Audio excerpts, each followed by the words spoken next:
Hello friends, आज की movie का नाम ट्रस्ट है जो 2010 में आई थी। ये एक अमेरिकन मूवी है। इस फिल्म में एक 14 साल की लड़की के बारे में बताया गया है जो इंटरनेट पर एक आदमी से दोस्ती करती है और फिर उसकी ज़िंदगी हमेशा के लिए बदल जाती है।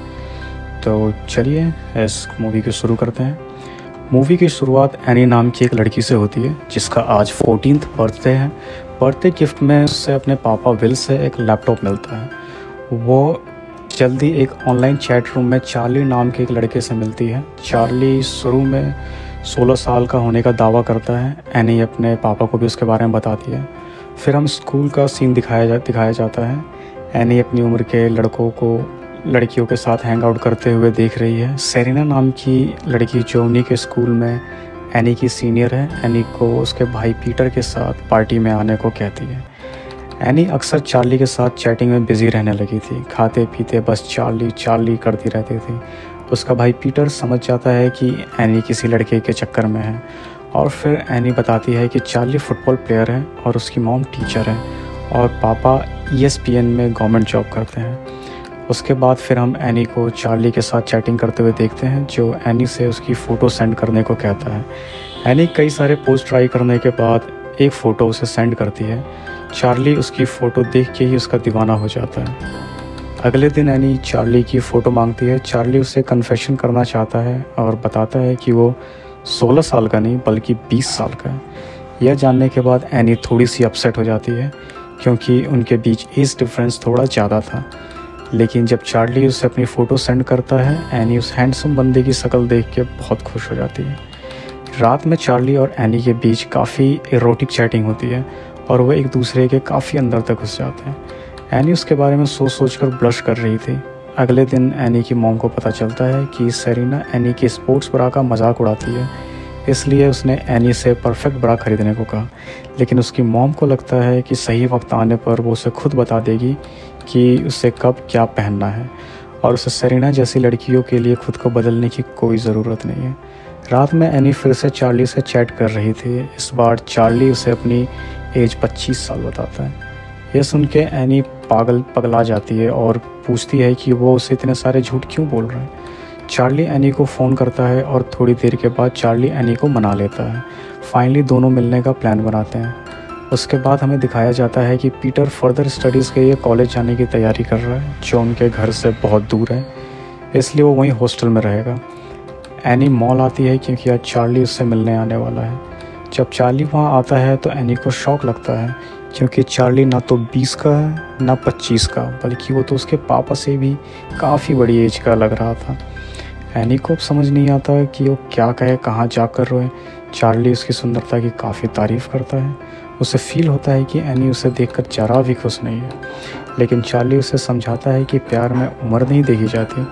इसी तरह से वो एनी को मना लेता है। एनी की दोस्त ब्रिटनी मॉल में उसी आदमी के साथ घूमते हुए उसे देख लेती है।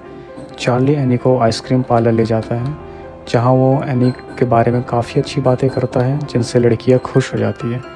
उसे पटाने की पूरी कोशिश करता है और फिर उसे गिफ्ट देता है जिसमें लॉन्जरी थी। एनी ने खुद रेड लॉन्जरी लाने को कहा था चार्ली से, लेकिन तब उसे पता नहीं था कि उसकी डेट एक बूढ़े आदमी के साथ है। वो उसे एक होटल के कमरे में ले जाता है और उसके सामने एनी को वो लॉन्जरी पहन के दिखाने को कहता है।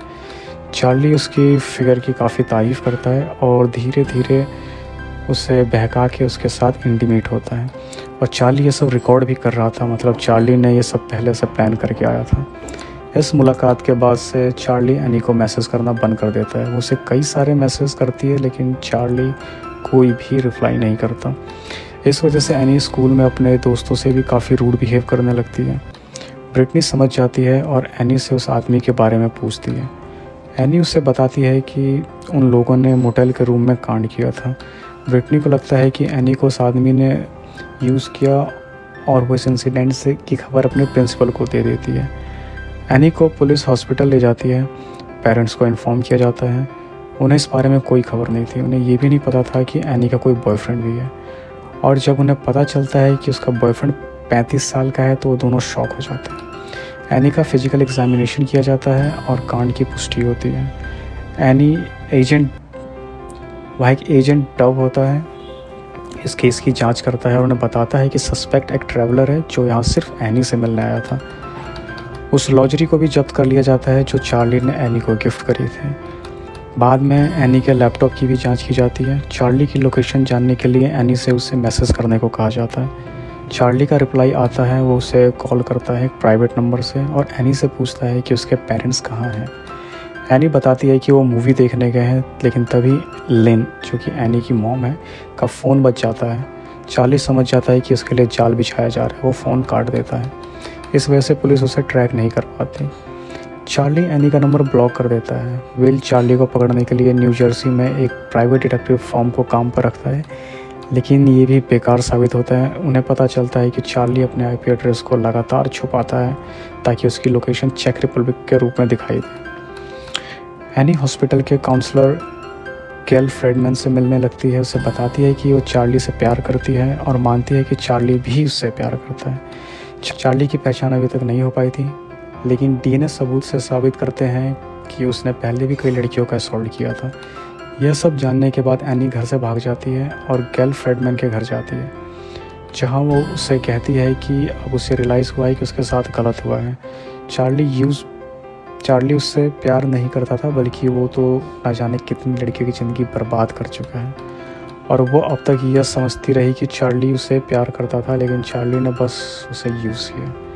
अगले दिन एनी अपने स्कूल के वॉलीबॉल खेल में भाग लेकर अपने जीवन में आगे बढ़ने की कोशिश कर रही है। विल भीड़ में एक आदमी को वॉलीबॉल खेल रही लड़कियों की तस्वीरें लेते हुए देख लेता है, जिससे वो गलत आदमी समझ लेता है, लेकिन वो आदमी वॉलीबॉल खेल रही लड़की का पापा निकला। एनी इस वजह से अपने पापा पर काफ़ी नाराज़ होती है और कहती है कि वो ये सब भूलने की कोशिश कर रही है, लेकिन विल उसे हमेशा वो सब याद दिलाता रहता है। विल कहता है कि वो भी एनी के साथ इस वजह से दुखी है, लेकिन एनी कहती है कि गलत उसके साथ हुआ है, ना कि विल के साथ। पर उसे कौन समझाए कि अगर बेटी के साथ कुछ गलत होती है तो पूरी फैमिली उससे अफेक्ट होती है। एनी जब स्कूल जाती है तब उसे पता चलता है कि उसकी फ़ोटो के साथ छेड़खानी करके गलत तरह से पेश किया जा रहा है और उसके नंबर के साथ ऑनलाइन पोस्ट कर रहा है। ब्रिटनी एनी के पास आती है। एनी अगले दिन जल्दी उठती है और अपने पापा विल को कड़ाके की ठंड में बाहर बैठे हुए देखती है। एनी विल के पास जाती है। विल एनी को प्रोटेक्ट ना कर पाने की वजह से खुद को ब्लेम करता है और एनी से उसको प्रोटेक्ट ना करने के लिए माफ़ करने को कहता है। एनी रोने लगती है और उसे गले लगा लेती है।